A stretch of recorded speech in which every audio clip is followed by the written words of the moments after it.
Big John is pushing 75 years old. What? And you know, Whoa, stop. Wait a minute. But how old is he really? Because now that you mention that, how old is he really? Because he's been there since like UFC, like what, 1 or 2 or something? he was at UFC 1, but he didn't ref, and he started looks refing, I good believe, for UFC 3. however old he is. But he was still working behind the scenes at UFC 1, helping do the rules, helping do whatever it was that they needed to help him do. And so, but he's phenomenal. You want to know Yeah. why he's phenomenal? He's a walking book of knowledge. He's got his mind is just I can't believe he can still remember shit. For me, I get hit a lot, and I haven't hit a lot. I don't remember anything anymore. But the other thing is he gives the fans that we have on our show weighing in, which is what I'm wearing now. But he gives the fans a different perspective. He gives them the referee and the promotional history of the sport, which even though I was with the UFC back in 2000, 2001, 2000, all those years, and I was around it, I didn't know what was going on behind the doors. Right. You know, I just knew the fight part of it. And I knew the contract negotiation part of it. I knew all those things, dealing with Dana, dealing with Joe, dealing with Sean Shelby. I knew all those things. But guess what?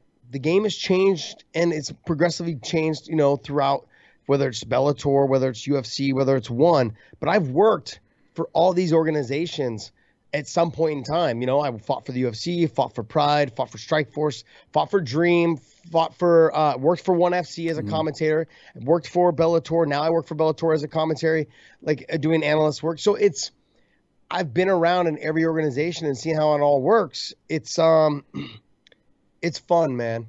It's great.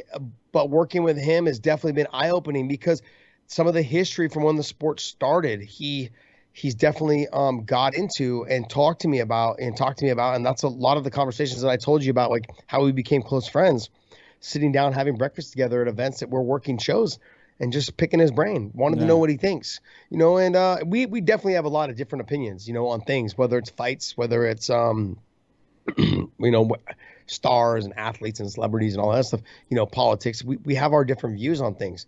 But the one thing that we can do, which is what I would love for everyone else to do, is to talk about it.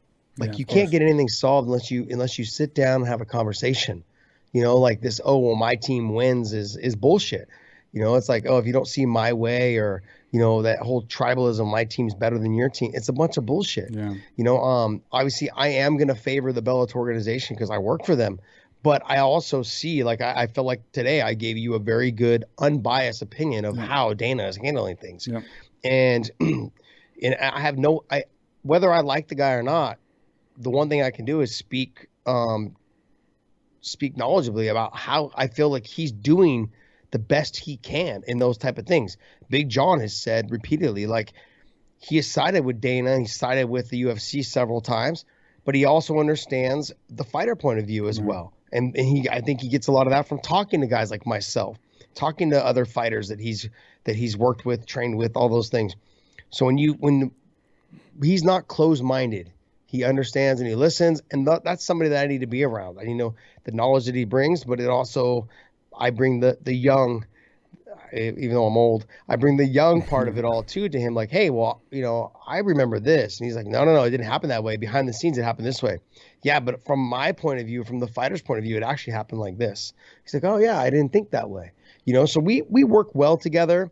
We have a great producer, Podcast Dave. He's our producer. We give him a name, you know, so people know that we use him, just like Joe Rogan gave Jamie. Yeah. You know, that whole thing. And I think, you know, we have a good little thing that's going right now. You know, Podcast Dave drives me nuts sometimes, and I want to strangle him.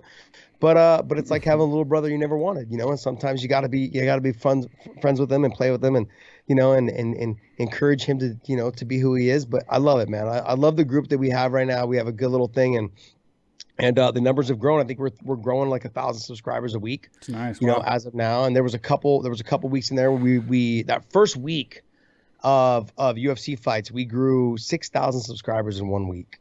Yeah. That was insane, man. That first week when UFC first came back with first fights, we grew 6,000 subscribers in that week. It was phenomenal. We had a great time. So we're getting off the ground, man. We haven't even been doing this for a whole year yet. Yeah. You know, we're almost at 50,000 subscribers. So we haven't been doing it for a whole year yet, and we're trying to get up higher. So, you know, it is what it is. We're loving it. We're having a good time, you know, and we'll see where it goes.